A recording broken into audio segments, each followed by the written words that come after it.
You are listening to the Kentucky X-Files with hosts Dennis Mays and Tyler Stewart. Don't forget to subscribe to us on Spotify or YouTube so you never miss an episode. Now, to our show.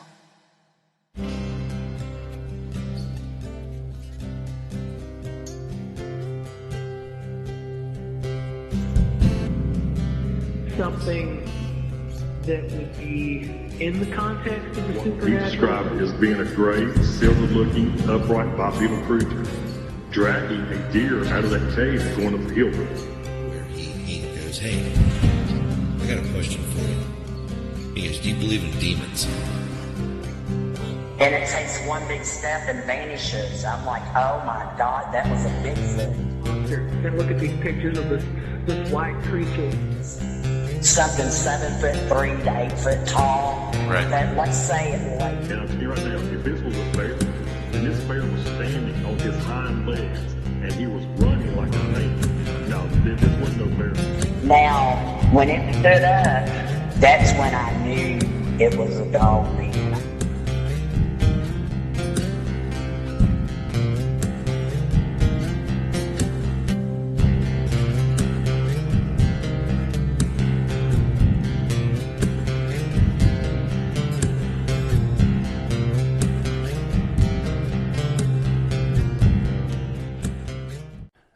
All right, welcome back, everybody. You're back, obviously, listening to the Kentucky X-Files again. This would be episode 17. And real quick, before we go on, we have a couple things tonight. First things first, I need to address maybe a bit of misinformation on my behalf from episode 16, Angie and Fish's story. I thought they were inside their tent when they had their encounter. I recently talked to Angie, and she corrected it, saying that no, they were actually still sitting in the chair outside of their tent, which, hearing that, makes the whole story, for me personally, a whole lot scarier, if I'm being honest. Another thing I wanted to address is you guys have been blowing me away with reaching out, all the support on the YouTube page, the YouTube channel, the podcast, very encouraging words. I just have no words to express the gratitude for that, and I thank you. Another thing here is we got an email sent to us, Ty, and it's from Mr. Greg Burkhart. He said he didn't know if his encounters were worthy of an episode, but let me start over. I picked her up in the background. Another thing that came in was an email. Came through our email that we set up for encounters, and it's from a Mr. Greg Burkhart. He didn't believe that his story was worthy of an episode, but I would really like to just go ahead and read this so that everybody out there knows that, you know what, your encounter is definitely worth an episode. It's worth the time to sit and listen, and we can't, we can't, there's no way for us to do this and shut people down. So if you have an encounter, definitely follow Greg's example, send it in to us. If you want to be on the show, we'll work that out with you. That'd be awesome. If you don't want to be on the show, an email will suffice, and we'll make sure that we take the time and read it. And I'm going to go ahead and read Greg's real quick, and everybody out there, let me know in the comments or send us an email. Let us know what you think, and if you've if you've had anything like this, we'd love to know. We'd love to hear about it. So here we go. Hey there, guys. I've never really told anyone these stories before, except for the people who were with me in some of them. So bear with me, and I'll try. LOL. A little background. I've been in Stewart County all my life. I grew up hunting, fishing, and working on the farms. I used to coon hunt all the time. I would go a lot by myself. One night, when I was in the land between the lakes hunting by myself, I was just leaning up against a tree and listening to my dogs running a track. When down the holler below me, I started seeing lights, blue, green colors. At first, I thought maybe I was seeing things. Then it dawned on me. It was probably foxfire. Some folks call it will-o'-the-wisp. I vaguely recall seeing it years ago when I was much younger while out coon hunting one night. But then this started moving through the air. Foxfire doesn't float, at least not that I'm aware of. And it changed colors. It was more like orbs or softball-sized circles. The hair stood up on my neck. Sorry, I'm going to start that. The hair stood up on the back of my neck, and I got my ass back to the truck and hauled ass out of there. I went around the ridge to catch my dogs, and I've never went back. Now I work on the river. We push barges up and down the river. I run several different rivers: Ohio River, Tennessee River, Cumberland River. I got off the boat one time, probably 20 years ago, and me and my ex-wife were riding around in my Jeep in the Land Between the Lakes. We were around Panther Creek, and something very tall and dark crossed the road in front of us right at dusk. Neither of us said anything that night. We went straight to bed. I turned off the light, and about 2 minutes later, she said, "What was that?" I said, "I have no idea. But now I think I do know." I was on a boat running the Cumberland River once, and my pilot went through the Dover area that night on his watch. When I got up the next morning and went to relieve him, he said, "Man, I didn't know y'all had bears here."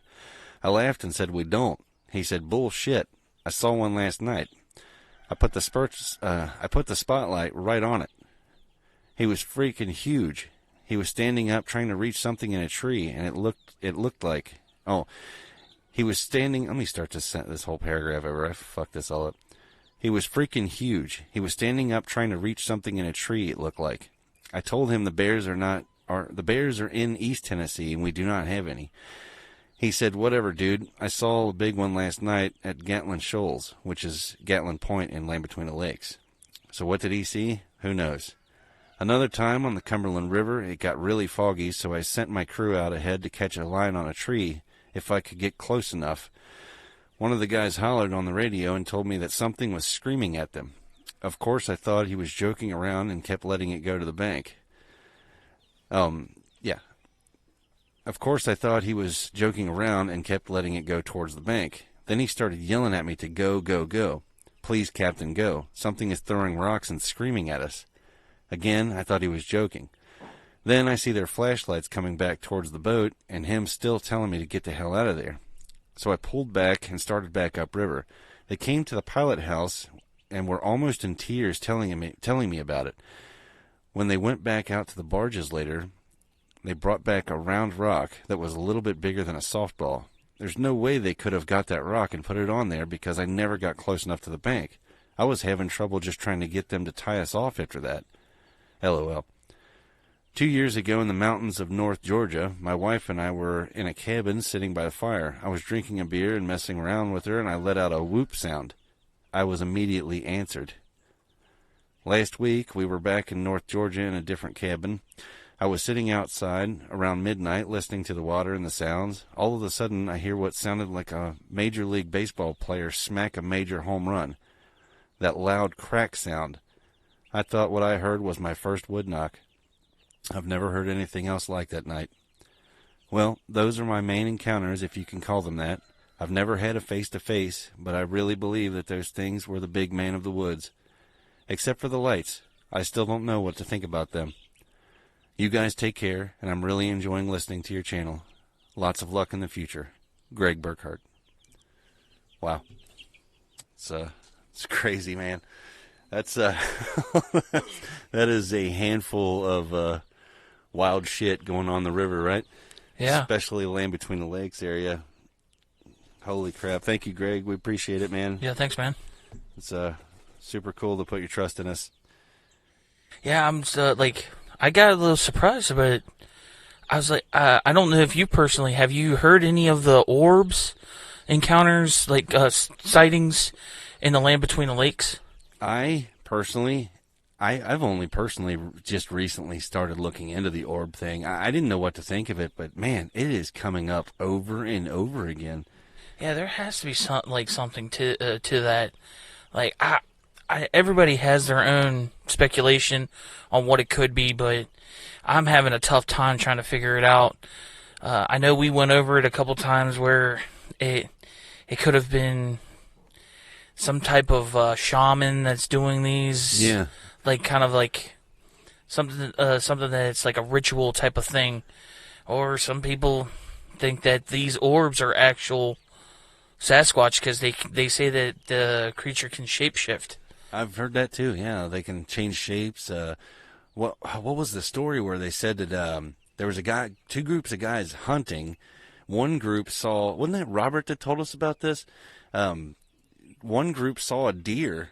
The other guys from the other side of the forest saw the big guy, and they were looking at the same area, but they saw two different things. Now that right there is just, I don't know what to think of it, but it makes me wonder. What the hell are we dealing with? What the hell is this thing? What is this thing?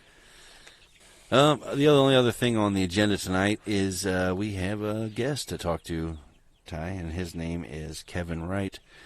The last time we heard about this guy was actually through his friend Joshua Grierson, who was on one of our other episodes, On the Trail of the Dog Man. And Joshua is still out there looking, by the way. If anybody around this area needs his eyes on something, definitely let us know, and we'll put you in touch with him. So we asked him if we could speak to his buddy. He said, you know what, my buddy would love to talk to you. So I guess let's give him a call and see what he has to say. I'm excited. Calling.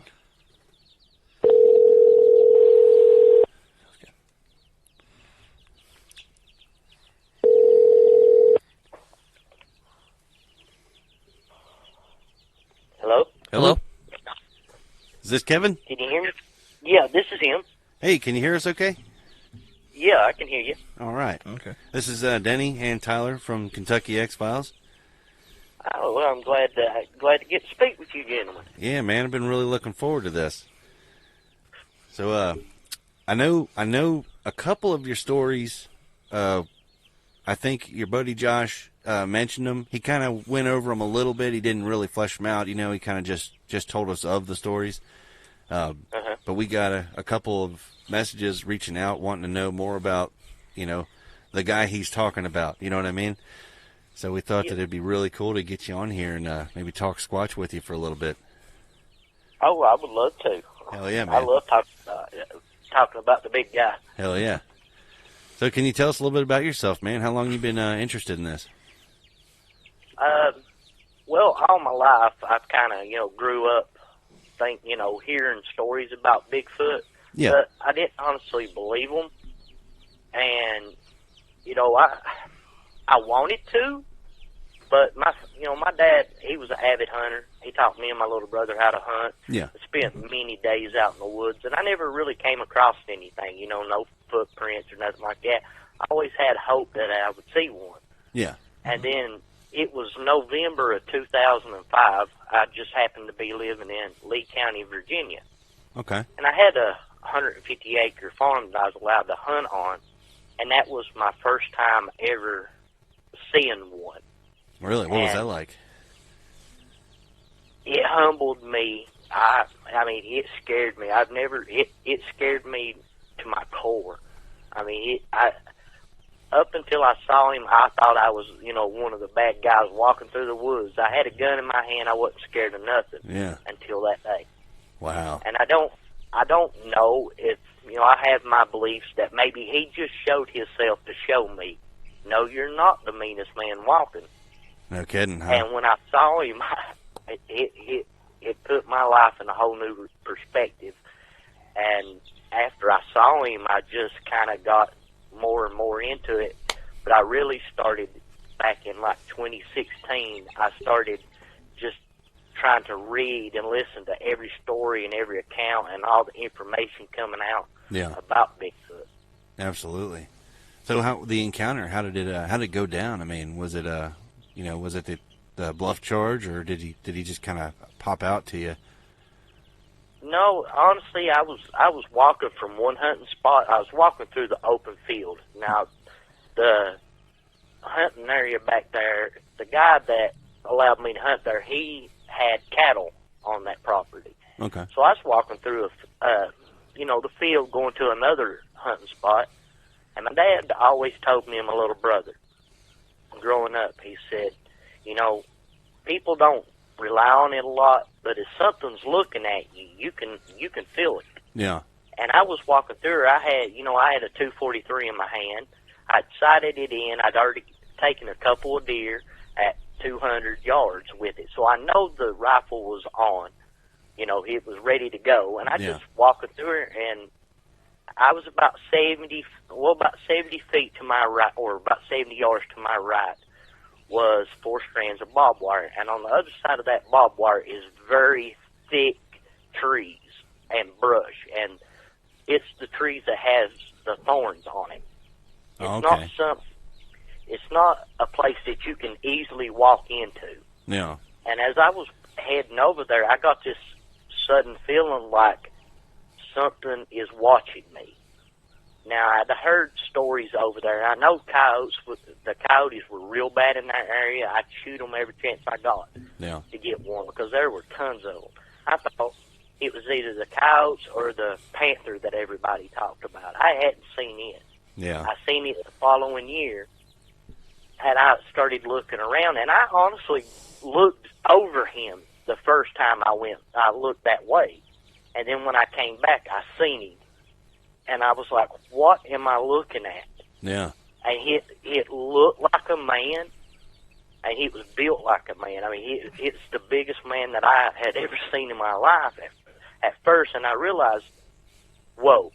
So I'm a veteran, and then I went through basic training in Fort Benning, Georgia. I was infantry, and one of the most stable shooting positions you can get in is the prone shooter's position. Right.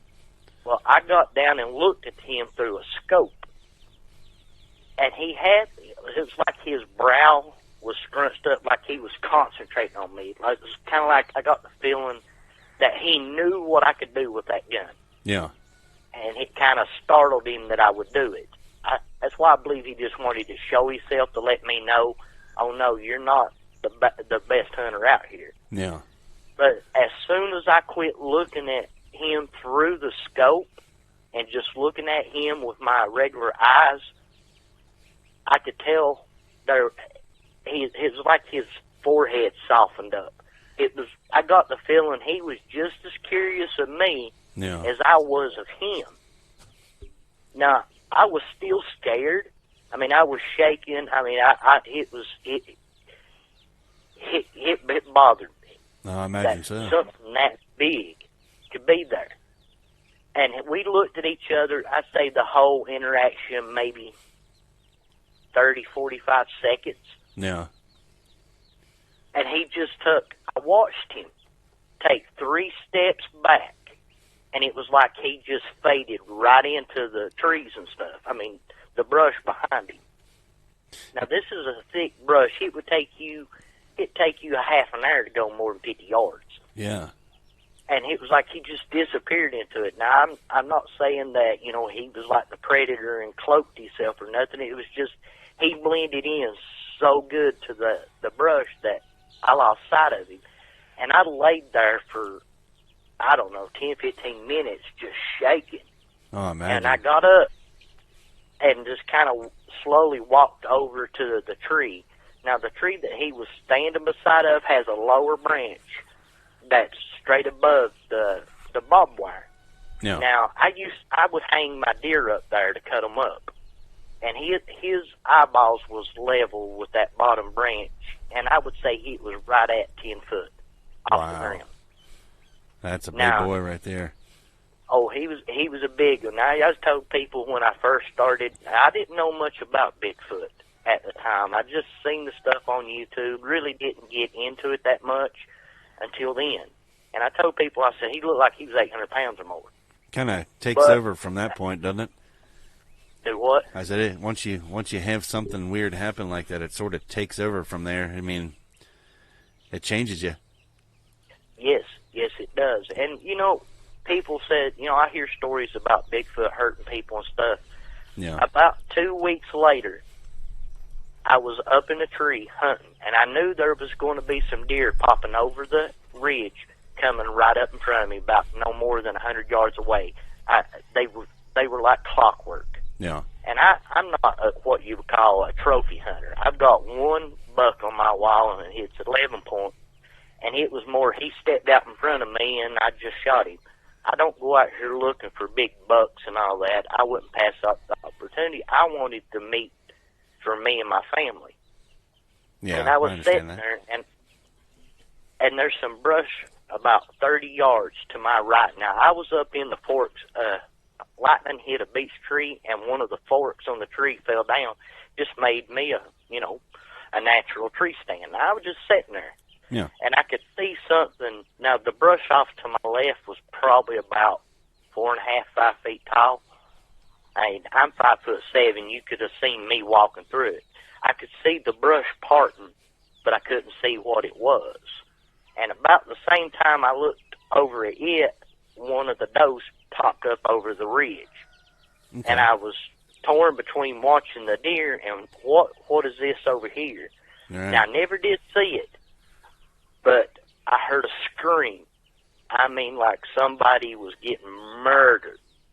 And it went on for like 10 seconds. Yeah, there's that hell scream. Whatever it was in that brush took off a flying, and right before it went over a bank, I saw about 6-8 inches of a black tail. Wow. And any time that I was in that field back there, I could tell about where that panther would be at because of watching the animals run out from that, to get away from it. I wonder if he didn't just save me. Wow, that's... because he could have smelled it. I couldn't smell the panther, but he was downwind of that panther. And it was close enough to me that I believe he saw me. I was way up the tree. Ain't no way he couldn't have seen me.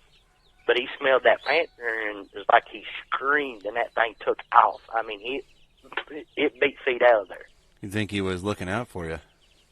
God, I hope he was. And if he was, I sure appreciate it, because I couldn't have got more than one shot off on that thing if it would have jumped up that tree after me. Oh, yeah. And I didn't carry a pistol at the time, so I all I had was that .243. No kidding. And the chances of me getting, something flying up the tree, if I get one shot off and I miss, well, I'm hurt. Yeah. That's crazy.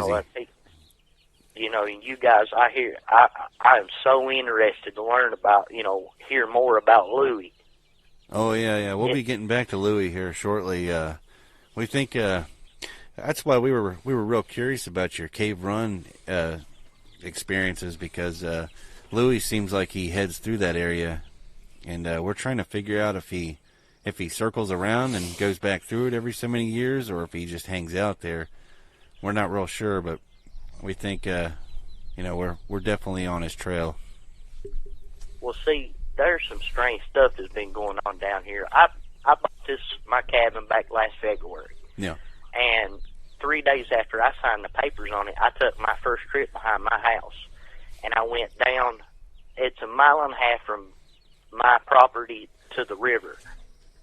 And on the way down through there, I found a structure. And Josh told you the one that interested him, it's a shield wall. It's like a wall that they can hide behind you. It's crazy that it's done that way. I mean, it was like it was weaved together and stuff. And right down below that structure and a bigger one beside of it is where when me and Josh went down there, there was only one plastic bag left. Yeah. But when I went down there were 5 big, black, hefty trash bags. I used the same ones with the blue drawstring bags, the big ones. Yeah. There was 5 of them, and it looked like whatever had brought them down there had picked out what they wanted of it. And, no kidding. Those garbage bags were at least 200, 250 yards downhill from a home, and they wasn't ripped open. I mean, like something had drug it through the woods. It was like it was carried in place there, and then when me and him went back, the rest of them was gone except for one, garbage bag there, and it didn't have nothing in it. Yeah. That's odd, too, because going all the way back to one of our episodes where we spoke to a lady named Candace, she was having something similar to that going on with her.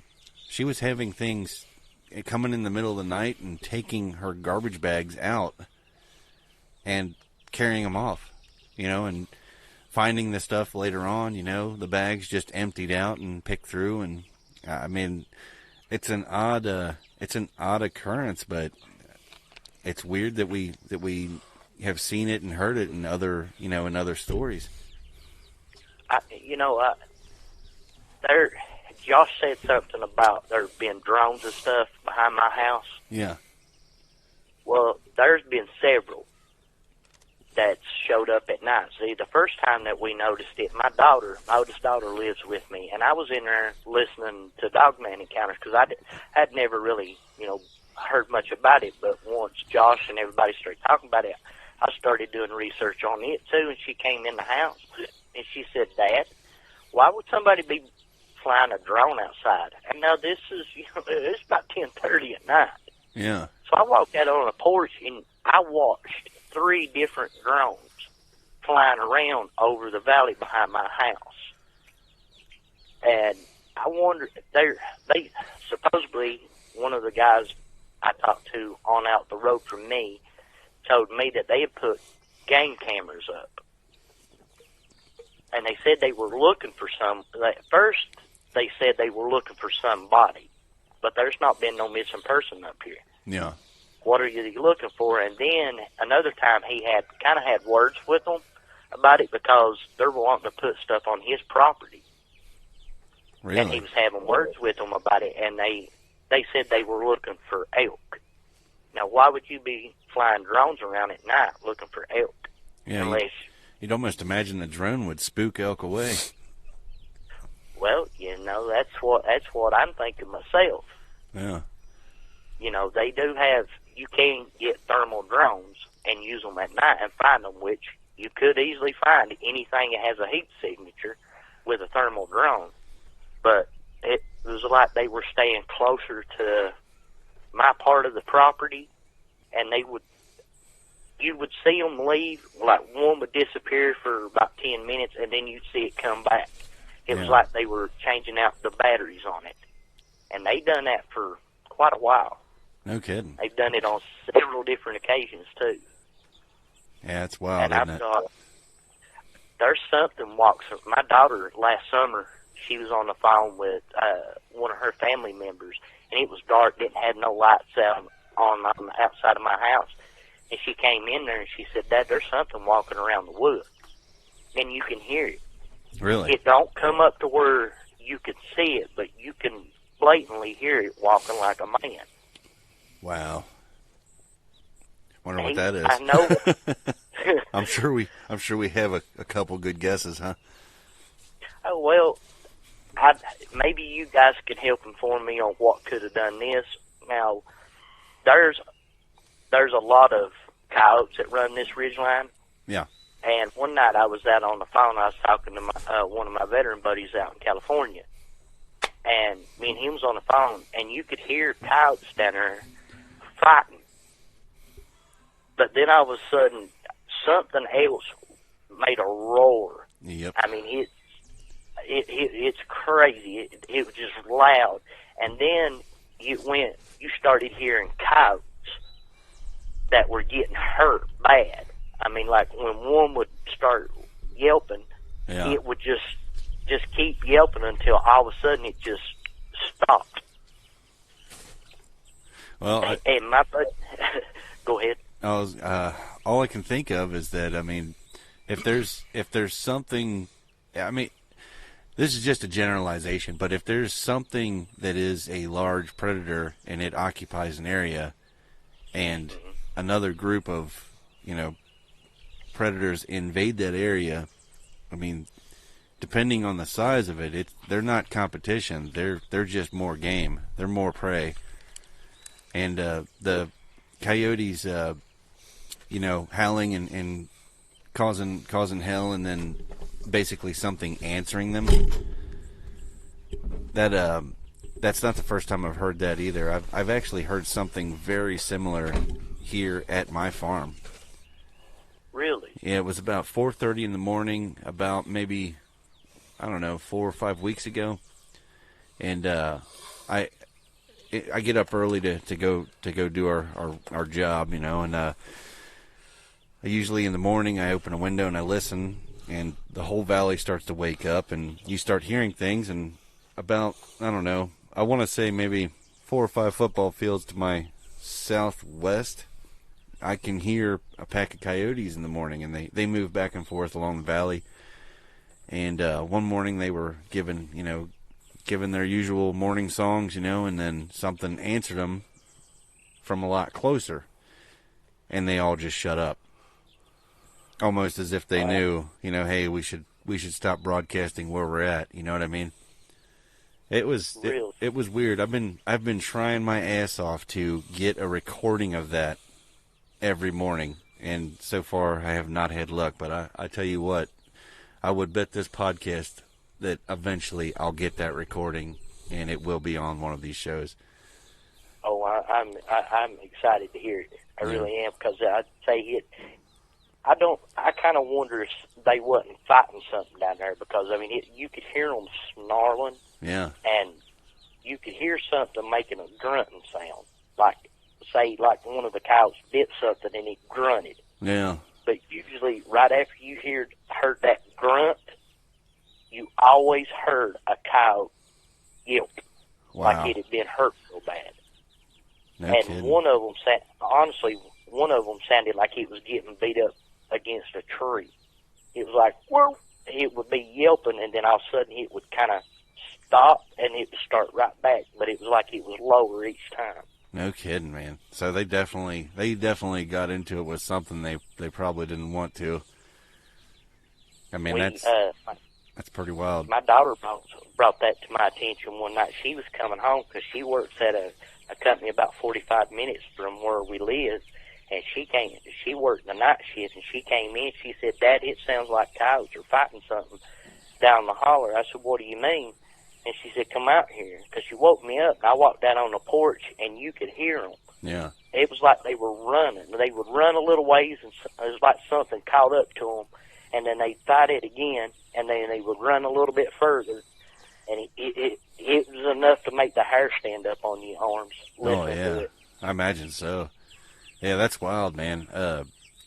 My first thought was that, when you first said it, my first thought went right to Dogman, but then if something was picking them up, I just personally don't feel like that would have been in the Dogman area, because I've not really heard much about them picking stuff up and bashing them against trees, but that definitely sounds like the big guy. I mean, who knows? What, I don't know that much about dogmen, and I'm hoping and praying that I don't have one behind my house. Yeah. All these people say that Bigfoot's an ape. I don't think he is. I think he's more human. He's more human. I think so, I've seen too. the eyes that I saw through the scope that day, they had an intelligence to them. Yeah. Hey, it was, if you meet somebody for the first time, you kind of watch their eyes when you talk to them to see if they're trying to be a little truthful, and Exactly, yeah. Yeah, you get it. The old saying, it's the windows to your soul. You know what I mean? You can always tell what somebody's like. Did we lose him?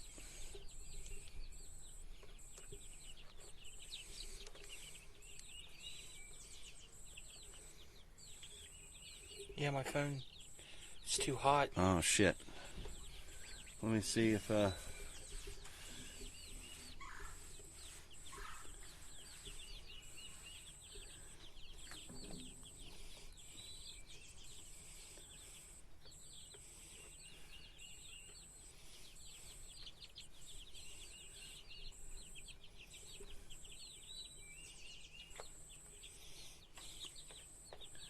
I guess you want to let that cool down. I got like 30%, but it might work for a while.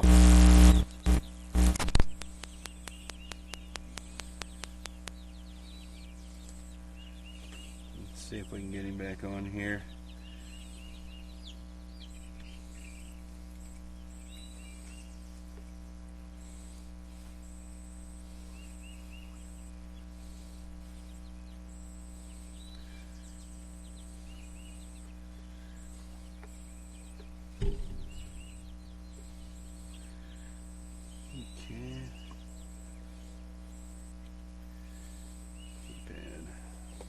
859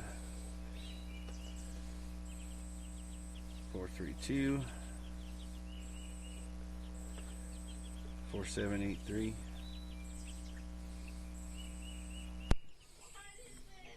Get this over in the shade. Hopefully that's better. Hello. Sorry about that, buddy. Oh, hey.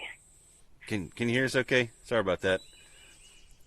Oh, that's okay. Yeah, we had our phone sitting here. We're actually outside today enjoying the nice weather, and the phone was sitting right here in the sun, and we didn't even think about it. It kind of overcooked, and it just shut off on us.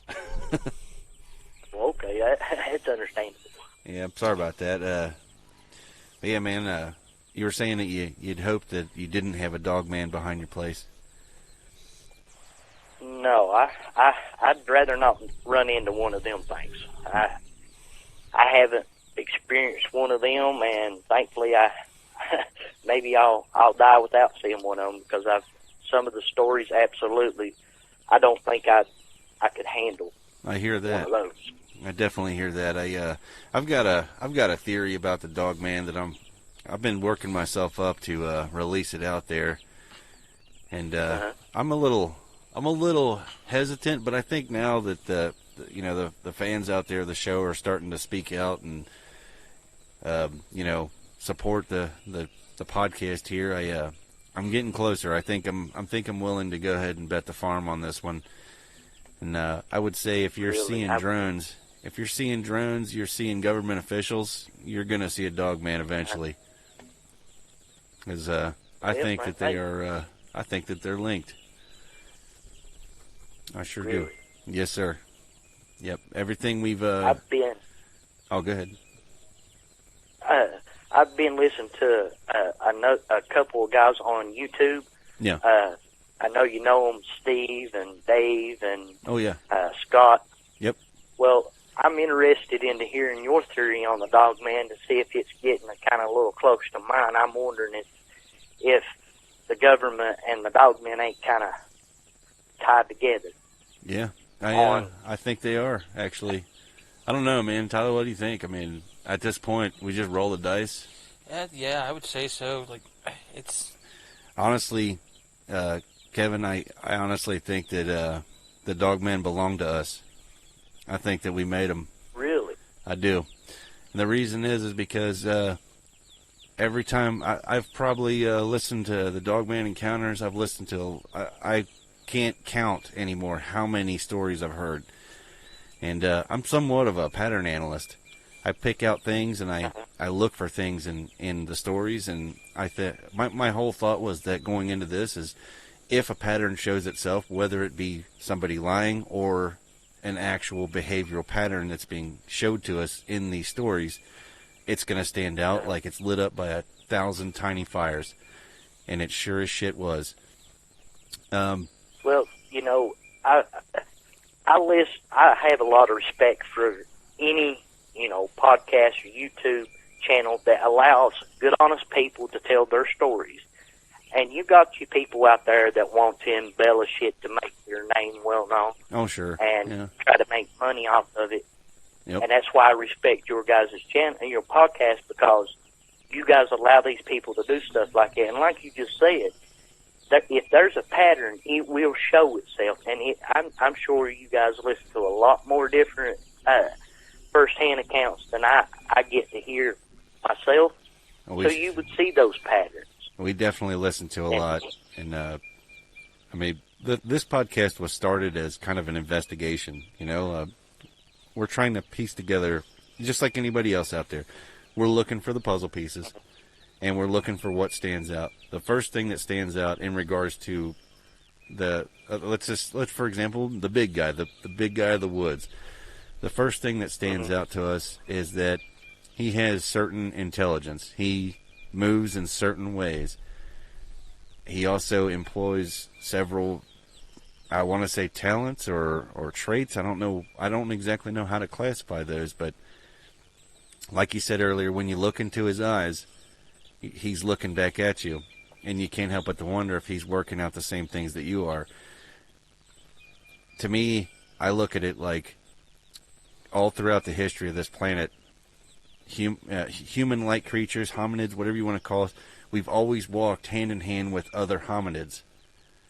And over time, those hominids kind of switch out. New ones come along, and then they live together for a while, you know. Neanderthal comes to mind.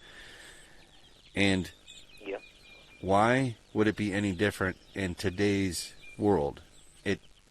We've only been walking upright and writing things down and you know, learning how to use our thumbs for maybe the last 125,000 years.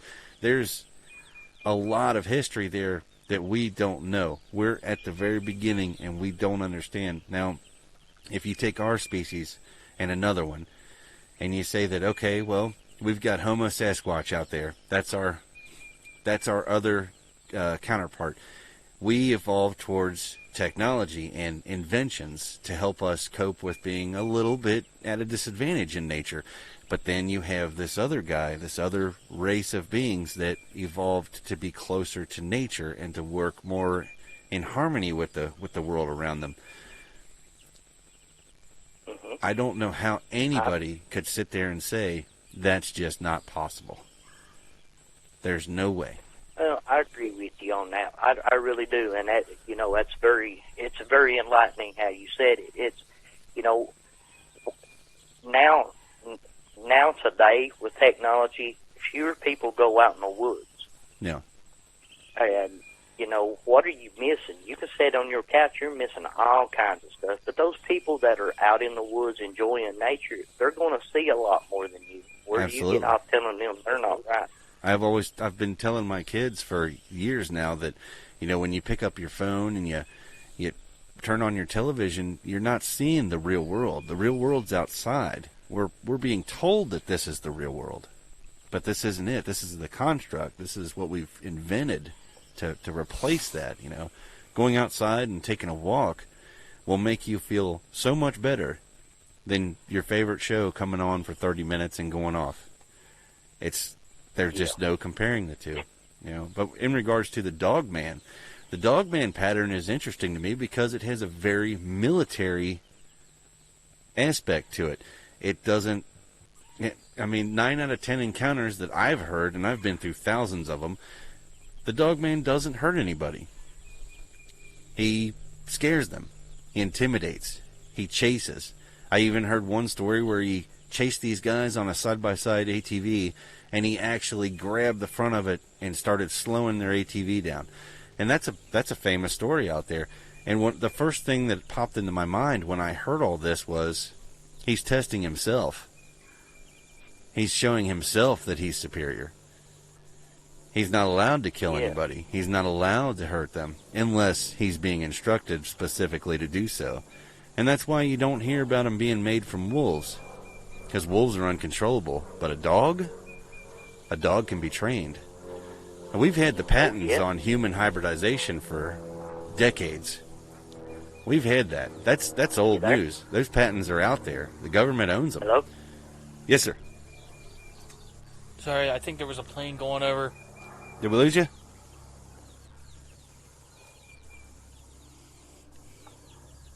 Kevin, you there? Hello? Can you hear us, sir? I don't know what happened here. I can still hear him a little bit. Yep. Did we lose you? Hey, Kevin. I don't know what happened here. Let me, Kevin, can you hear us? Hello? Hello? Can you hear us? Let me try this real quick. Okay, it said the call ended, and I lost him. Man, we are not having good luck with this at all.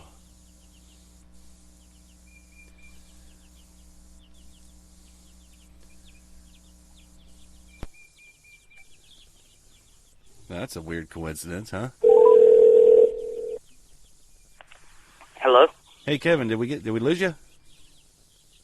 Yeah. Oh. I don't know if that was on my end or not. I know. I just told Tyler. I said, "What a weird coincidence that I started talking about this theory and we get disconnected." Yeah, really. Yeah, well, that's. What would you say? I lost you when you was talking about the dogs can be trained. Yeah, I said the reason why you always hear about them being made from dogs instead of wolves. You know, a wolf is wild and untamable. You know, they always have that wildness in them. But a dog is a different story. A dog can be trained. He can be Best friend. You know, man's best friend. Yeah.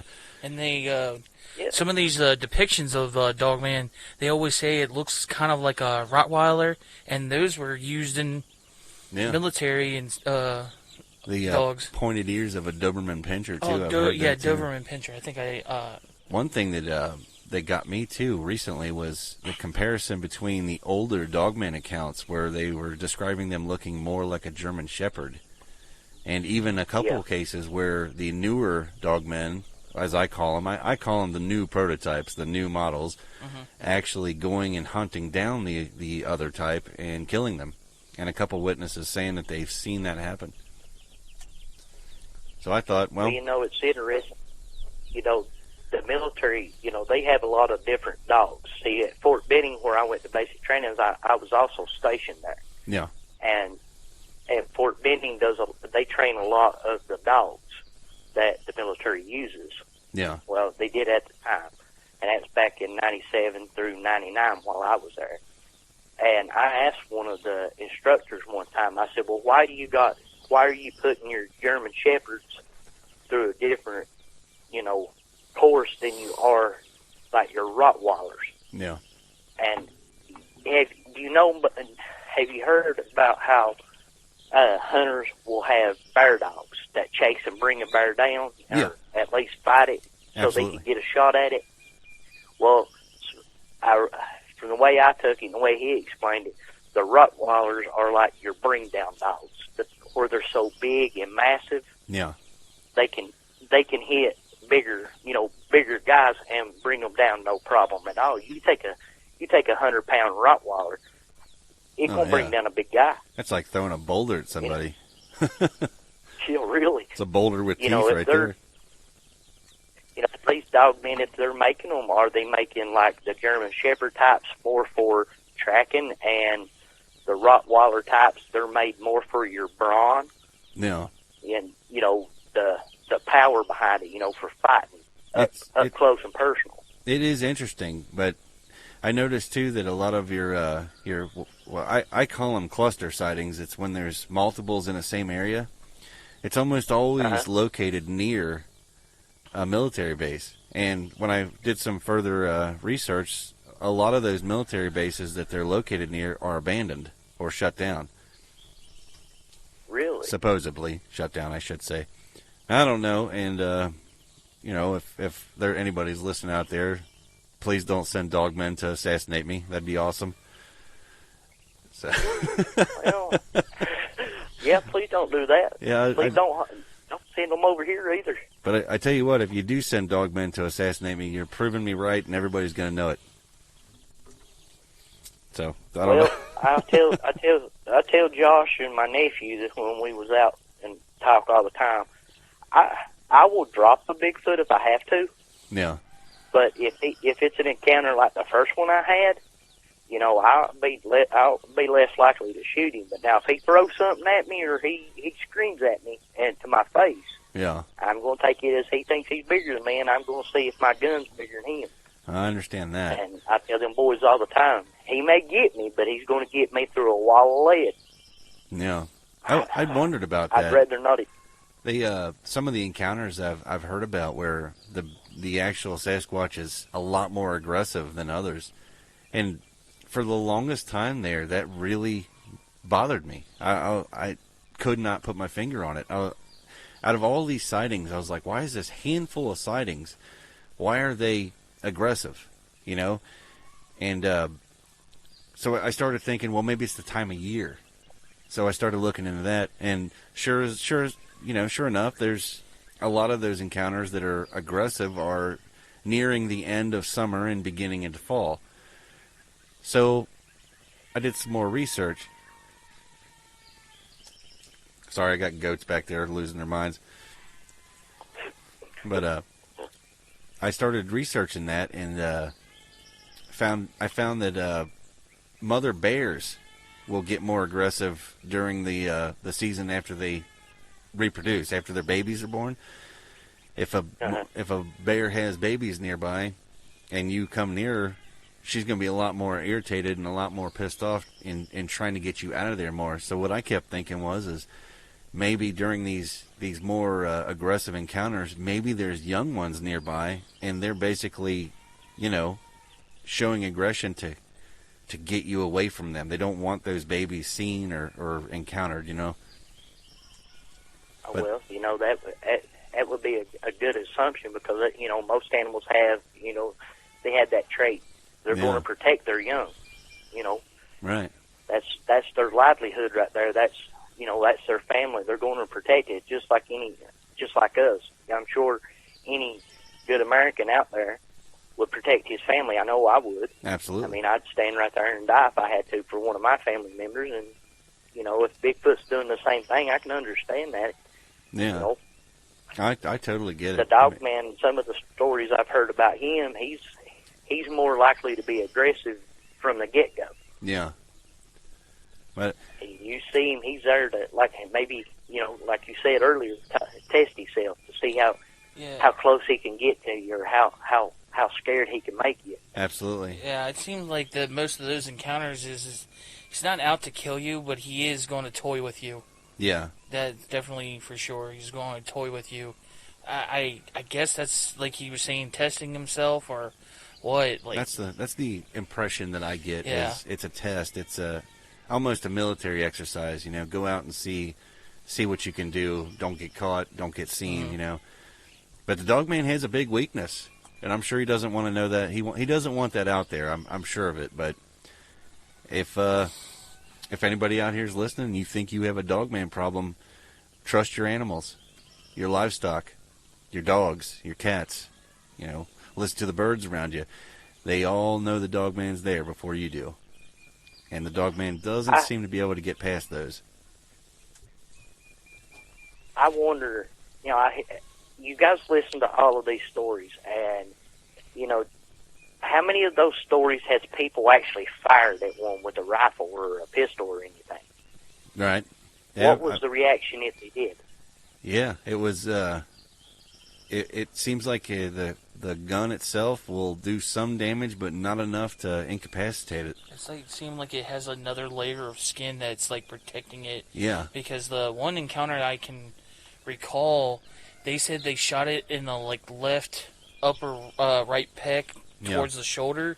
They said it kind of ripped through, went to the left, and it just still came after him. Right. Like that was the one that he was talking about where he grabbed the side of their side by side and slowed it down. Yeah. And that was still with an injured arm. Yeah, that was with a whole injured pec, basically. Yep. I do wonder, though, if because most people, I think, the reaction would be to shoot center mass, to just shoot at the biggest part of it, so you up your chances of actually hitting the target. I always wondered, though, if you went for a leg instead. I've always wondered, most of these animals, they can hunt at night the majority of the time. No. So they're going to have some type of night vision. I've always wondered, just use, have, a judge or something with, I think we've talked about it. It was, with the dragon breath rounds, just, if you shoot it, if it doesn't do anything, at least it's going to, disorient it with the flash. Yeah. Itself. So I do believe that bright lights, any kind of really bright light, even if it's a spotlight, I think you can disorient them enough to get away. Yeah. Well, see, on the night vision part, I'm originally from Pikeville, Kentucky, but I moved down here to the Cave Run area. Yes, sir. I had one of the ATN day and night scopes, and I noticed something that, when you fire that rifle, I had it on my AR-15. Yeah. And every time you shoot that thing, if you're looking through that scope, it kind of temporarily, it'll kind of bother your eye for a little bit. It'll be a little fuzzy. Kind of like a flashbang. If an animal was built in with that, they have perfect night vision, but at the same time, you shine a light in their eyes, you're going to disorientate it, at least for a few seconds. Yeah. Oh, yeah. You know, and look at all the eye shine stuff that you find out there, all the stories about that. I mean, that alone can differentiate between whether it can see at night or not. You know, if you're seeing eye shine, it's looking at you like it's in the middle of the day. I mean, it's going to see you crystal clear. I mean, well, see, you talk about the eye shine. Josh said something on when he was on the podcast with you guys about me seeing red eyes behind my building. Yep. If you go over the hill behind my building, now I'm 5'7". I can stand there and put my hands up to the top of as far as I can put them up. And you stand on the porch where I was, you'll see my hand. Yeah. So whatever it was, you know, at least 7-8 feet tall. Right. And as soon as I came out on the porch with my 30-06, I could hear him walking down through there, and he was breaking branches as he went. Wow. And see, my daughter was on the porch one day, and it was last summer around the end of June last year. She was sitting out here in the evening. It was about 5 or 6 o'clock in the evening, and the Bigfoot pushed a tree over, and now the tree, it was a dead tree, but it's bigger around than a 5-gallon bucket. He pushed it over, and like 10 foot beside of it is a tree that's as big around as my wrist that has been snapped and twisted at the same time. Wow. It takes a lot of strength. I think it was Friday night. I hung a rabbit up behind my building down there, and that rabbit's up about 8 feet off the ground. And I didn't tie it with a double knot, just a regular, just one little knot, just enough to hold it. Yeah. It was gone by 7 a.m. Saturday morning. Wow. It was just free hanging? There was no way something could climb up and get it, or? Oh no, you had to be tall to touch it. There's no way you could have got it from the tree. Wow. Okay. I kind of hung a rope up and went down and climbed up a tree a little ways, maybe 10 foot off the ground. Yeah. And then I just kind of hung the rabbit over the little, I call it the clothesline that I had, and I tied it off to another tree. The rope was still there, but the rabbit was gone. What about the rope itself? Was it shredded or was it untied? No, it just looks like whatever it was just pulled the rabbit by its body and just pulled it down. It was kind of, you could still tell that it had been looped, like tied around the rabbit. Yeah. It was just still hanging there. No kidding. You got to be careful with stuff like that, or you'll end up making a big buddy that you didn't want. Well, as long as he's nice to me, yeah, that's we'll be true, all right. Oh, yeah, a rabbit here and there, that's not too bad, I guess. Yeah, See, man. Back to the dog man. Josh told you a little bit about the story of a buddy of mine's brother. Yeah. He was the lineman for the power company. Oh yeah. He done 15 rounds out of a Desert Eagle into that thing, and it never flinched. That's crazy, man. And it was dead set on if he could have got to that bottom rung on that tower, it would have came up it. No kidding. And he asked me, this guy, I keep the family's name out of it because of how bad this situation is messed with him. He's took 2 months off of work. Yeah. And he's talked about killing himself and everything. Oh, no. He said he goes in places where, just regular pickup trucks and stuff can't get to. I mean, yeah. he's found several missing people. And one time, the first one he found, he had to go back down and bring the cops up. Yeah. And he asked me when we talked about it. I sat right there, and I'm not a bit ashamed of it, and any man that's willing to get in my face and laugh at me, I sat there and cried with him.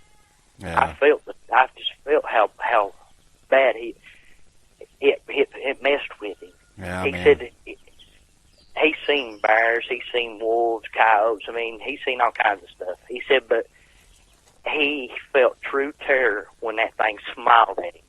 Yeah. As soon as he clicked that safety off on that Desert Eagle, that thing smiled and looked up at him. Yep. He said, I just knew I was dead. He said, Wow. I don't know if it was trying to scare me until it realized I had a gun. He said, but once I unloaded them rounds in it, he said, that thing circled me around there. He said, I stayed up there for 4 hours. Wow, man. And that's something that upsets me when I hear it is, we should know about these things. This type of stuff. This man that this happened to is clearly went through a trauma. He's probably doubting himself. He's doubting everything about the world around him. Why do we let him get in that situation? Why isn't he warned? Why doesn't he know? Plus, I'm just concerned about if this is actually true. What we're saying about that we actually made these dogmen. Our government put him in that situation because they want to test something that they don't want no one to know about. And I don't want to be a conspiracy guy, and I don't want this podcast to be a conspiracy. But there are some things that our government doesn't want to tell us, and I get that for no panic. But there has to be some kind of line, not to be crossed. There has to be some inclination, hey, there's a few things out here, steer clear. And if this man that we're talking about, I know we're not going to say his name or anything of the sort, but I don't think he'll ever hear this. But if he does, all I could say to him would be to stay with us, man. Don't give up. Eventually down the road, you are going to reclaim your life. And there's more of us out here that believe you than those people who will discredit you. And I wish him the best, man. I really do. I kind of talk to him and stuff when he feels like talking about these things. Just let him get it off his chest. And you know what? One of his favorite things he asked me, and I don't have an answer for it, and I don't know anybody that does have an answer for it. Yeah. It breaks my heart because I know this guy, brother, and he's like a brother to me. Right. I trust him with my life. To hear him go through it, he asked one question. He said, "Is this what happens to people that go missing, that they never find nothing?" He said, "Is this the thing that's doing it?" I don't know. I don't think anybody knows, but I'll make a promise to you and him and anybody else out there that if it is the reason, eventually we're going to find it. We're going to find it and we'll prove it. I don't care how long it takes. And if we die trying, then somebody else, I guarantee somebody else out there will pick up the pieces and they'll go forward and they can continue on. Somebody's going to get to this. The government can silence one person. They can't silence thousands. That's it. Yep. They cannot silence thousands. And, I listen to David and Steve talk about these Bigfoot encounters and stuff, and people going missing. Well, I mean, if he's what the government would call a super soldier, maybe they're doing it. Yep. And the government just covers up. Well, we don't know. See, here's a little piece of information.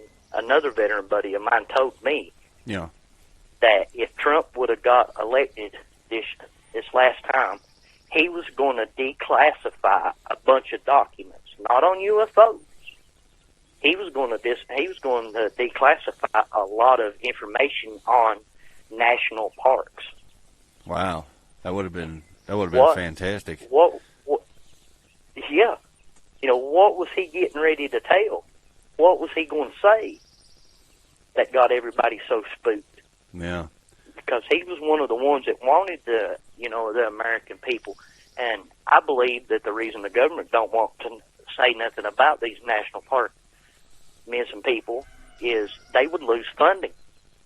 I imagine so, all these people that come... So you think about it. Look how much money they would lose if they came out and said, "Oh yes, there's Bigfoot, Dogman, and werewolves out in these national parks." Yeah. We gave them that land to stay. Well, a single mother with 2 children that wants to go camping, she's not going to go to a national park. She ain't going to put her children in that. So there goes, i.e., their money. Yep. That makes sense. Why not tell people? I mean, it's sad to say, but you follow the money and you generally find the answer. I mean, Yeah, we've always said the same thing too. Is how much is the lumber industry? oh yeah, It's the lumber yeah, industry. it's in billions Oh, of yeah. dollars, and you know for a fact those guys have politicians in their pocket, so you know for a fact if there's something out there and they know it's out there, it's gonna make the land they can't. Yeah, they can't. people would raise hell. People will raise hell and tell we them have to- hey, you can't do that here anymore, and that brings lumber down again, all that. Oh so. yeah. It would affect everything. It would affect their big industry. All their deep pockets would start getting shallower, and then can't have that. Yep. As soon as the politician Can't take no starts money getting away poor, from them. yeah. As soon as the politician starts getting poor, you'll start seeing some stuff get regulated pretty quick. They'll start inventing new stuff. I tell some of my friends, well, tell you what, instead of paying the senators, congressmen, all of these big money, give it to your first responders and people like that actually could use it and make their life better. Give them, Social Security benefits. Yeah. Watch how fast Social Security and stuff changes. Oh yeah. Absolutely. And I would sit down and believe somebody off the street faster than I would a politician. Oh yeah. Without a doubt. But Kevin, That's why. something I wanted to ask you about was, did you notice an increase in activity in regards to the big guy when you moved down to where you're at now? Or do you think that the first encounter just kind of woke you up to it? That's something I'm always curious about it's not that it got more, how am I trying to word this? It's not that it got more frequent, but it's more that the first time kind of wakes you up to notice, I guess. But it made me more aware. No. Like when I went out in the woods before I seen him, I always kept a lookout on for animals that could harm me. Yeah. But now I'm not so worried. I'm not so much worried about the animals that I know about. Yeah. I'm worried about that. It's something watching me that I can't see. It's always in the back of my mind. It's something watching me that I don't know. No kidding. Yeah. It's nuts, man. It's crazy to think that there's an archaic human out there just watching, and learning. I've even heard of stories of them talking. Yeah. Well, I've heard people see over in Virginia after I'd had my encounter. I got into fist fights with people that called me a liar, and I was at church. I went to church at the time with my ex-wife. We were still together, me, her, and my little girl. Yeah. And a old man, he said, "You need to go out there and talk. We'll call him William after church and tell him what you saw."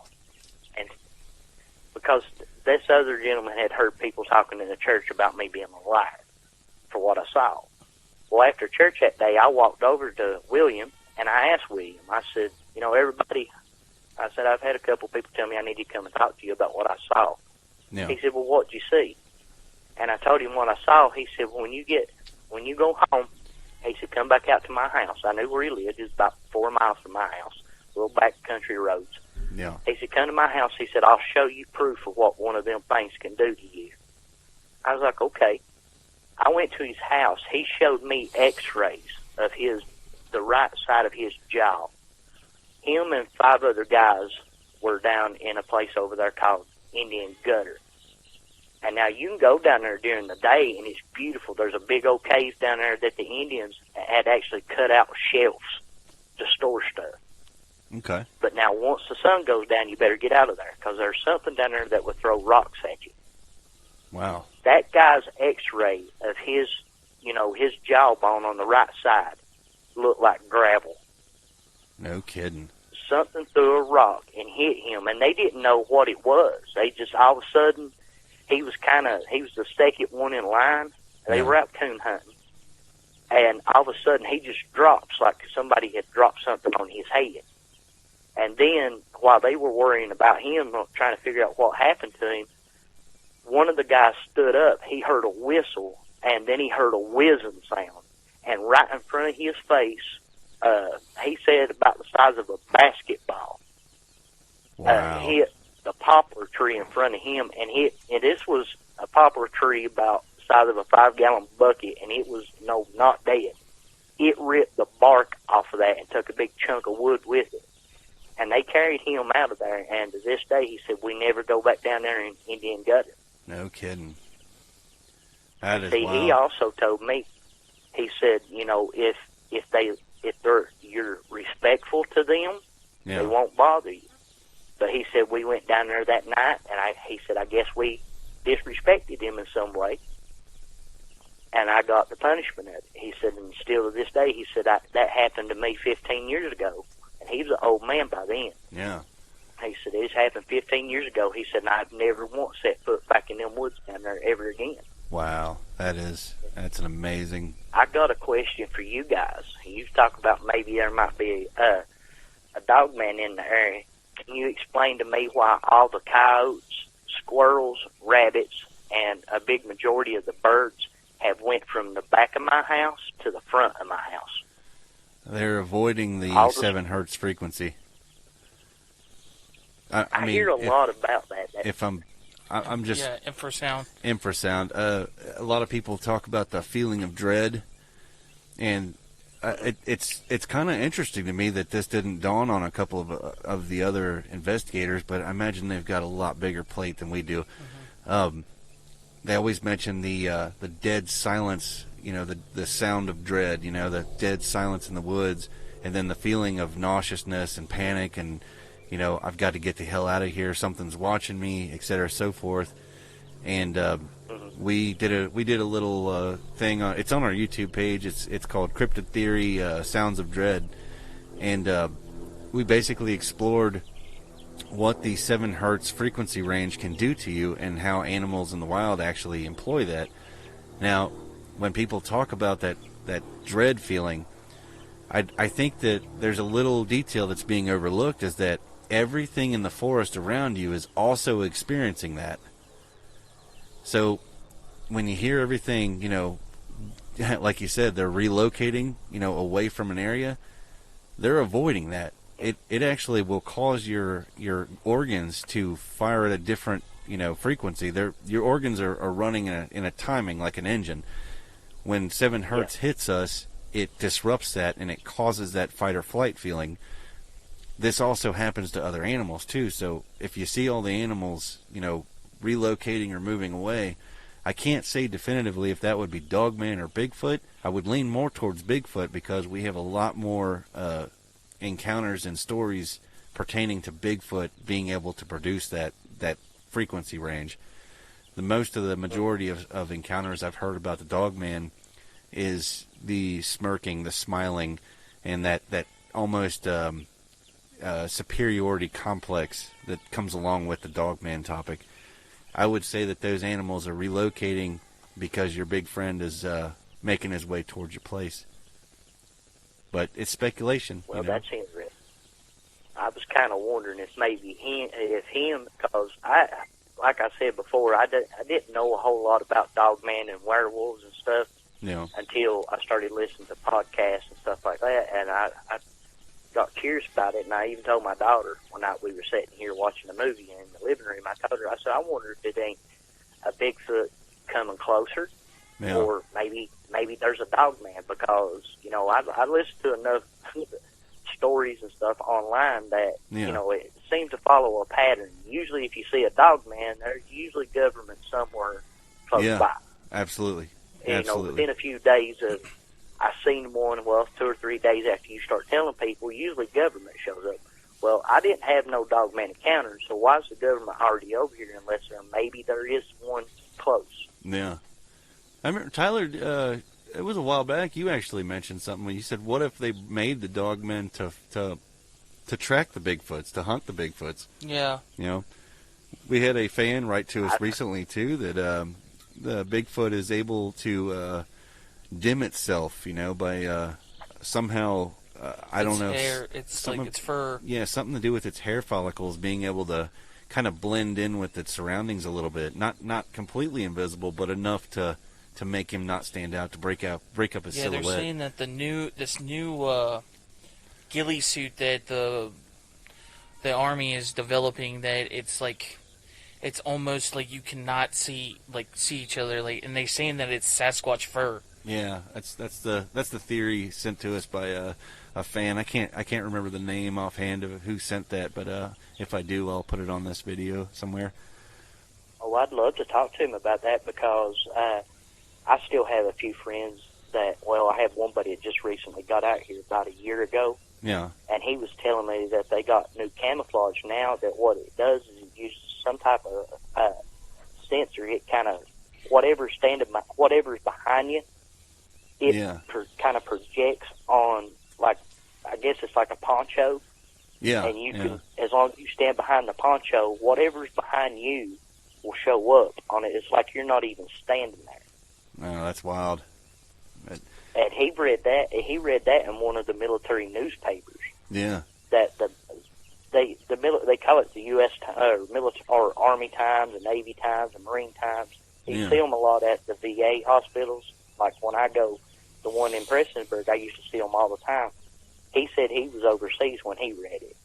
Okay. And he just happened to be eating, lunch and was bored, and he just seen that paper and he started reading it, and he was like, wow, that would make being out in the woods a whole lot safer, because if the enemy can't see you, then they can't shoot you. Yeah, exactly. Yeah.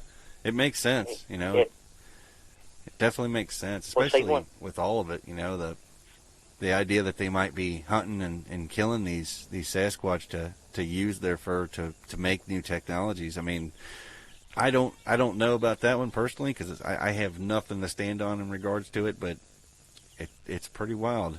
It would make sense. Yeah. Definitely wouldn't be the first time. That one I saw, I mean, I watched it take 3 steps backwards. It never turned. It never looked any other direction to me. But it took 3 steps back, and it was just like it blended right in. Yeah. To the brush behind it.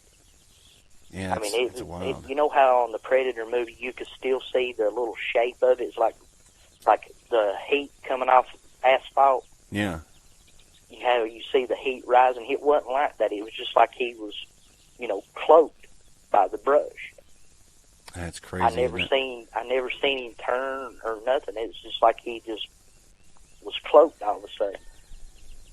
Yes. Who knows? He could have still been standing right there when I eventually worked up the nerve to walk over to where he was at. He might have been close enough. He could have done something. Did you ever experience that feeling, the feeling of dread, or just that dead silent just uneasiness? Did you ever get any of that feeling off of it? Just that day, I don't know. I guess how you said the infrasound, how it messes with your stomach and stuff. Yeah. I've been scared before, but I've never felt. I tell people I've been scared, but I've never felt pure terror until that day, because my breathing, my heart rate went up. I mean, all of the hair was standing up on my body, and it was like my stomach was being, like kind of shocked or something. It kind of hurt, and it was uncomfortable. Absolutely, yeah. Could that have been something that he done? It could. I mean, maybe. I've been leaning more towards yes, because it seems as if they. I don't know. I know we've been talking about this. Is it something that they do intentionally, or is it an instinct? And the way the experiences play out lately, I'm almost thinking that it's something he knows he can do. And yeah, because this is actually, the infrasound thing is not just a random speculation. This is proven science, and it's actually in other animals too. Yeah. Like tigers do it. They do it at a certain hertz frequency that will 18 hertz. Yeah, will paralyze their prey for like a couple seconds there. So it just gives them just that one little extra second to jump on through their prey. So it happens in mammals. So we're just speculating on that it could evolve this way. Yeah. Going further with its race. Natural evolution. Yeah, of natural its race. evolution. Yeah. It is interesting, though. Yes, it is. I know when we talked to Josh, he's actively seeking investigate. He's said that he's going out there. Are you going with him, or have you had enough? Oh yeah, I'll be. Oh no, I'm still curious about the big man. You know, No. I ain't going out there. So if somebody wanted to allow me and Josh and us to come out there on your property, I'm not going out there to shoot one. I have no intentions of walking out there in them woods and killing one. Yeah. But if he gets too aggressive, I will defend myself. Absolutely. And I will defend whoever I'm with. But, yeah, I want to be right there with Josh because, you know, he had his experience back in Pikeville, and, you know, I grew up hunting that same area, too. Yeah. And I want to be right there with him because, you know, if he finds something or I find something, we talk about new things, you know. Hey, did you hear that about this or this? Back and forth between us. I'm just as curious to find Bigfoot as he is. Yeah. I'm not so much too curious about the dog men. Those right there kind of scare me. Yeah, the dog man it's definitely a different take, and I noticed that whenever you talk to anybody about the big guy himself, there's always there's a little bit of the fear, you know, to it, but there's also that wonder about it, you know, that intrigue, you know, like it's almost as if we could say that, hey, if we prove he's there, it means that there's still a little bit of magic left in the world, and him being out there, I think it means a lot more to a lot of us than we even know how to express. Mm-hmm. But when you get to the dogman topic, it gives everybody an unease because we don't know exactly what its intention is, and you know. Well, see, I've heard a few stories on like Bigfoot and werewolves are less likely to hurt you, but a dogman would. No. If it wants you and it comes after you, it has an intention of hurting you. Right. I don't know that much about it, and I've not been on the subject for long enough to have heard all the stories or read all the stuff on them. But those right there, I would rather not see one. You're not alone, buddy. I don't feel like pissing myself. Yeah, you're definitely not alone on that one. I don't Josh, think I ever want to see one. He's got a lot. He talks to a lot of people and he hears a lot of things, and you know I trust his judgment when he says stuff. He's a very respectful boy. I think the world of him. He's smart and he listens to people and he don't judge them. Yeah. On what they say. And a lot of people I've noticed in the Bigfoot Sasquatch community, if you don't believe the same way they do, they try to discredit you. That's why I don't give no credit to the big Sasquatch groups. Because I've listened to enough people talk about some of the things that they've done to people, like discredit them, threaten them, fly over their homes in helicopters and stuff, and destroyed their property. I'm not up for that. I want to go see what, you know, maybe one day I could actually get to up close and personal with Bigfoot and, you know, maybe learn something. Yeah, that's what I said. Remember? Yeah. I said if I ever had the chance, I always hope that maybe there's one back here that maybe one day I can, you know, feel comfortable enough to walk out and him be comfortable enough to walk out to me. Yeah. And, you know, learn. I had no hard feelings for Bigfoot, but them dog man, yeah. I don't know. I scared them. Yeah, I remember, like, just to go off. Me and my daughter was sitting here one night. It was interesting. And I always my daughter didn't know much about Bigfoot until, I started telling her about it. We heard a whippoorwill in front of my house. And she said, "What's that?" I said, "It's a whippoorwill." She said, "Oh, that's pretty." Well, we walked out on the porch. Right after the one in the front of the house would do it, yeah, there would be one at the back of the house would make one. But at the end of the call, you always heard like a as it ended. Oh, like he was said, imitating "What's that?" it. I said, "It definitely ain't no whippoorwill. Ain't no whippoorwill makes a at the end of it." I've definitely I've heard of that mimicry and that imitations that they can do of other animals. He can't hear us. Yeah, he can't hear us. Can you hear us? I think we lost him again. Yep. Every time we get to that, that's why. What? I don't know. I don't know why it's doing that. It's like it's. We're losing the call. Yeah, it's like we can hear him. I'm trying him again here.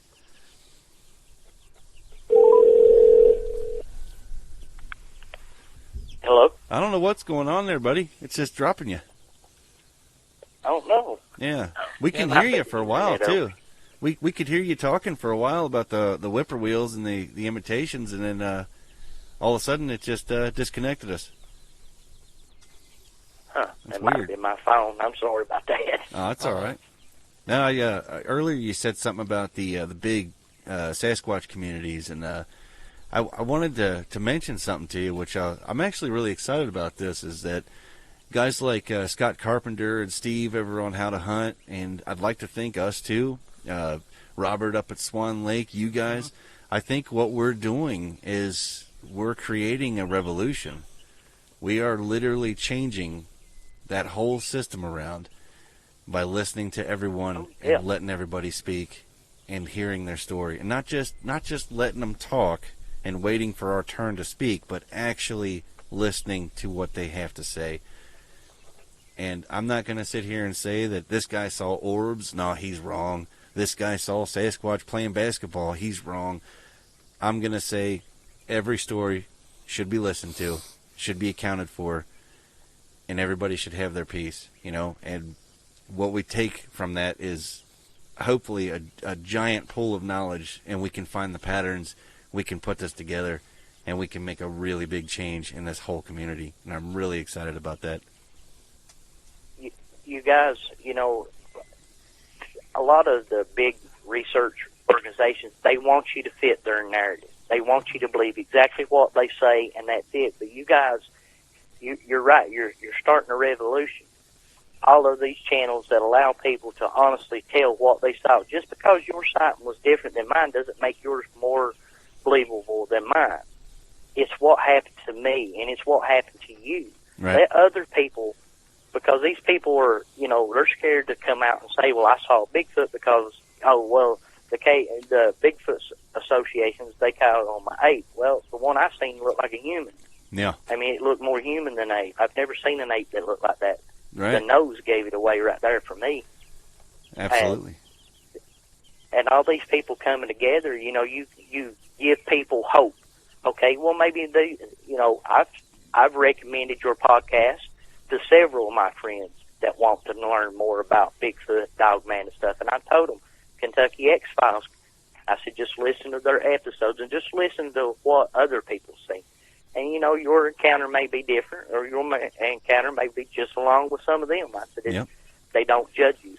They'll ask you. It's always good to ask people questions about their sighting, because maybe you'll think of a question they didn't, think to tell you, and somebody else out there may could use that information. Information's the key to learning. Absolutely. You've got to have all the information before you can make a good, honest, conclusion on it. And your channel, your podcast, and everything, and everybody that allows that to do that, you're making people be more brave. You're empowering them. You're giving them the power to tell their story non-judgmentally. You sit there and listen, and you talk to them like they are a human being. These big research organizations, if it ain't the same, they belittle you. Yeah. I sent an audio that me and my daughter took, and I'm not scared to give this location. I grew up hunting and fishing down in this area. It's a place over here called Blackwater Creek. It's Road 976. Okay. I grew up in that area. My grandfather seen a Bigfoot looking through his van window at him. Scared him death. I bet. And, me and my daughter was there 4th of July weekend of 2019, and we got an audio of a Bigfoot yelling, whooping. And now the people below us, they had 4 children. They hadn't been there 20 minutes before he started. When he whooped and started making calls, they loaded their kids right up and they left. And the people up the river from us done the same thing. Holy crap. Yeah. Yeah, I think Josh touched on that one. Yeah. If you find the road, it's called Blackwater Creek. There's a little boat ramp down there. When you go down in there, right before you get to the cliffs, if you'll look over on your left-hand side, you'll see a satellite dish, one of the, like DirecTV satellite dishes that nobody uses. Yeah. It's nailed to a tree with 3-inch letters that says, "Beware of Bigfoot." Wow. And it's on the left-hand side right before you get to the cliffs. No kidding. I've heard several things when I was fishing over there. Even when I was young, my dad told us, he said, don't leave the camp after dark. And me and my little brother and my cousins that was around, we never left the camp. But you could hear stuff up there.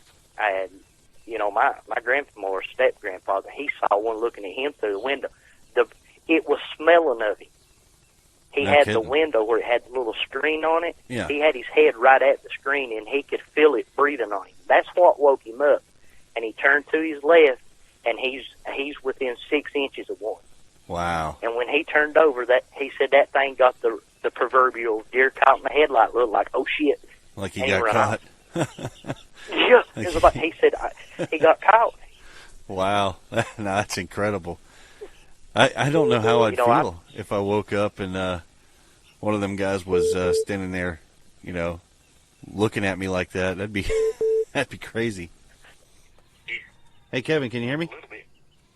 Yeah, I can hear you. All right, we had our recorder just messed up on us. I don't know, man. Somebody doesn't want us to talk. Apparently not. Give me 1 second here. I'm going to try to fix this.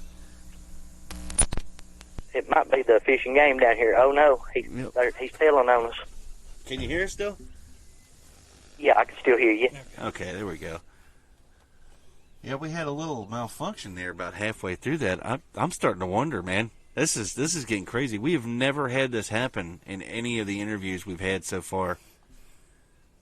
Somebody's must be. I'm special, huh? Yeah, I guess so, man. I don't know what's going on here. This is crazy. Yeah, I was thinking a while back that the trail cams emit UV light and infrared out of the camera itself. And I started thinking that any creature out there that's got that much of a broad vision spectrum, they're going to be able to see that like it's a fire. You know what I mean? So I started getting this idea about using an old trail cam. The old film cameras? Uh-huh. I started thinking, what if we stuck a bunch of those out there, just regular old film cameras, and just see what they caught? Something that's not going to emit all that extra light, It's funny you was talking about like the IR lights. People don't think that you can't see the light, but there is a little red light that comes on. See, the IR flashlight I had for the night scope, I done a little experiment. I was going to hunt coyotes. Yeah. It was on my AR. It was loaded. I wasn't going to shoot the deer, but there was 7 deer standing about 40 feet away off the road. And I got out of my Jeep Renegade, stepped in front of my Jeep. I had my lights turned off. I had a spotlight in my left hand, and I had my AR in my right hand. Okay. I shined the spotlight right on them deer. They looked at it for 1 second, turned around, and no matter how I moved in circles, I went up and down. I made crosses. I made stars. Those deer's head followed that little red light on that IR flashlight. They didn't care about my spotlight. Yeah. I guess they couldn't figure out what's that red light. No kidding. Like they were actually picking it up, huh? They were seeing it. Well, that's something that they don't see all the time. They see headlights and, house lights and stuff like that. That don't concern them. It's like they was curious about that one little bitty red light. Wow. I'd like to put out, like you said, just a regular camera and see if I could catch something. Yeah, I think it would. I think we might have more luck with something that's not going to produce that IR. You know what I mean? But Kevin, you know what, man? We're actually coming up to the limit of what we can upload in an episode. But man, I tell you what, it's been really, really awesome getting to talk to you. Yeah, it has. I've been looking forward to it ever since last night. That's my daughter. I've been like a little schoolgirl. I've been tickled past that I get to talk to you fellas. Man, I would love to extend this, man. If you ever want to come back on here, let some time go past and touch base with us, you know what I mean, and keep in touch with us so we can get you back on here and hopefully see what you've been up to and if you've had anything else happen, you know what I mean.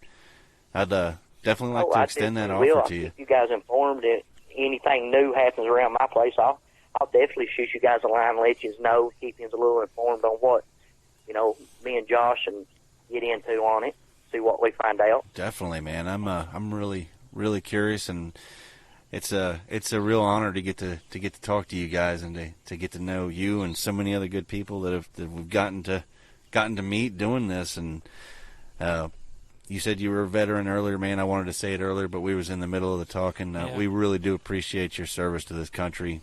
And we definitely, I definitely would look forward to having you guys, you and Josh. I'd love to have both you guys back on, and see what your investigations uncover. And I just can't express that enough, honestly. I trust you guys because I've listened to your podcast, and Josh speaks so. Josh is who turned me on to your podcast, and he speaks so highly of you guys that if he trusts you, I trust you. Hell yeah, man. And if you guys ever wanted to come, if you're ever in the Cave Run area and want to stop by and absolutely take you to a few places, I would most definitely enjoy doing that. I will. You know what, man? I'm not trying to overstep my bounds, but I will totally take you up on that. And we've been actually talking about this summer getting out and taking our equipment out and going to some on locations, and that would be really awesome to do a follow up with you guys on location, man. That would be awesome. Oh, I'd love to take you fellas out and get to know yous and see how you operate. I'm new to this. I'm new to trying to get Bigfoot and find out about him. I don't know as much as some people, and I love to learn. Absolutely. I'd be greatly honored if you guys would, want to go and hang out sometime and see some of the places. Oh, you got it, man. I guess all we'll have to do is we'll keep in touch on the old Facebook page there, and you got our numbers now too, so we'll keep in touch, and then hopefully, I'd like to over this summer, man. If you're up for it, we can come on down. We'll pack up our equipment. We got cameras and equipment and stuff. We can come down and set up and see what we turn up, And if nothing else, we'll get to meet some good people, and I'm always okay with that. Yep. Well, I like meeting good people. You never know who you come across. That's it, man. But hey, buddy, I'm gonna go ahead and cut this off right here, and definitely keep in touch with us, man. And we'll reach out to you if we haven't heard from you. And we really appreciate you being on, man, and telling us everything you've told us. And I know our listeners are gonna really appreciate hearing this. And yeah, man. I don't care to talk to people down here. So if somebody that wants to maybe get in touch with me to talk to me, absolutely, feel free to give them, my Facebook, and tell them to message me. And I'm not going to be one of those people that hides everything and don't want nobody. I want people to learn stuff about it. I'd love to have people. Maybe you guys could teach me something I didn't know. Hey, man, if we can swap information, I think we're already off to a good start with everybody. You know what I mean? Anytime we learn something new from somebody, I feel like we're on the path, man. But yeah, if anybody comes up on here who's listening to this episode and you want to reach out to Kevin, just shoot a message to us and we'll put you in contact with him. That'd be awesome. Well, I sure appreciate it, fellas. Hell yeah, man. You take care of yourself, man. You keep your head on a swivel, and I'll definitely be following up with you. Do too. Hell yeah, man. We'll follow up with you so we can come down and hang out with you this summer. Oh, I'm looking forward to it, fellas. All right, man. We'll talk to you later. Later.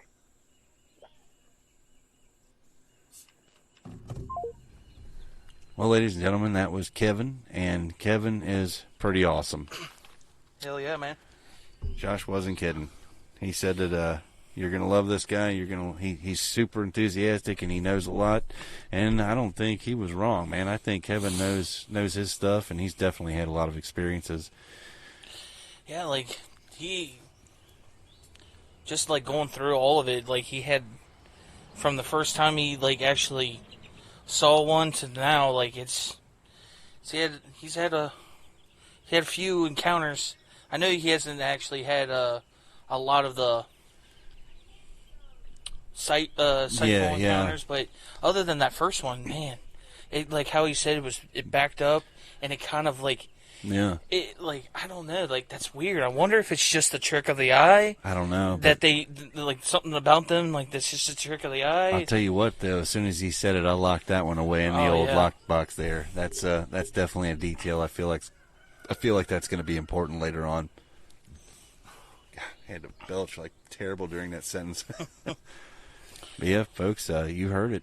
And, like it said out there, with the bigger Sasquatch communities, we're not trying to pick a fight with nobody here, but there is a bottlenecking of information, and we are actively, I feel like inadvertently we've went against that to some degree, because we want to hear what you have to say. I want to know what you're thinking. I want to know your opinion.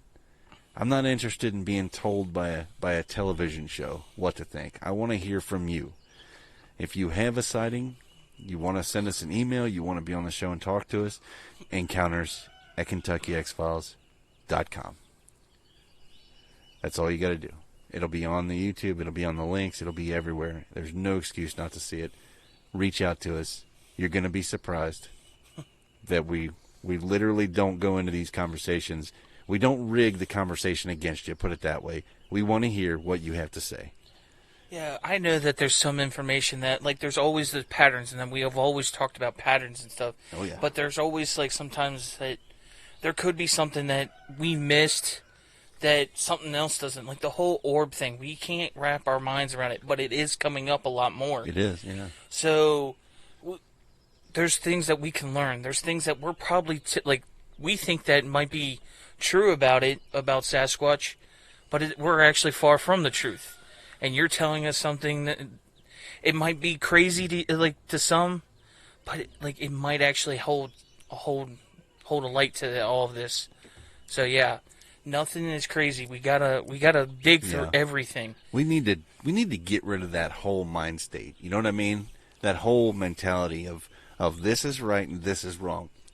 Nobody knows, guys. Yeah, we don't have evidence. We don't have a physical. There's no handbook. Yeah, there's no handbook to this. We need to build the handbook, and that's what all of us. I think it's our responsibility. Yeah, we take the collection of information that we get from first-hand accounts. Yeah. And we put it in. We either speculate on, okay, this one seems a little bit more plausible than this one, and vice versa. But we won't disclose, throw away something that seems a little crazy and out of the box, because what we're looking at is out of the box. It's crazy. It starts. Yeah, that's the thing that gets me. We're going into a topic that's already so far left field. It's out of the box. How do you get to a position in this community where you say that's just crazy? Really? I mean, how did you arrive at that? Yeah. We're already dealing with something that's the possibilities are endless here. Mm-hmm. How do you set, what's the line? Define for me where the line in the sand actually is, and I'll just go from there. And as for the Kentucky X-Files, there is no line in the sand for us, and none of them can intimidate us. We're just a couple of regular guys who are just genuinely curious, So what are you going to threaten us with? You going to discredit us? You gonna discredit all of our people that we've talked to? You're gonna look every single one of them in the eye and tell them they're a liar? You're not gonna do any of that. You're never gonna silence them. As there's several outlets people can go to. You got How to Hunt, you got Scott Carpenter, you've got all these places. Lee Woods, you've got Robert up at Swan Lake. You got him. You have us. And you got Josh out there. He's actually going out there. You got Kevin. We all become part of this, guys. Every one of us. Every time we talk to somebody, they join. We join together. We become bigger. And if we're bigger, we're harder to stop, aren't we? So. Well, yeah. With that being said, you're definitely going to catch us back on the next one, because we're not ending it here. Nope. They can't, like you said, you can't stop us. Unless the dog man assassinates us, then it's my fault. And And then we'll see you again on next Monday. Yeah, we'll see you again even after that. There's no stopping this train. Somebody will pick it up. All right, guys. You guys be cool out there and keep your heads on a swivel. And we'll see you for the next episode, I think. Hopefully. Out.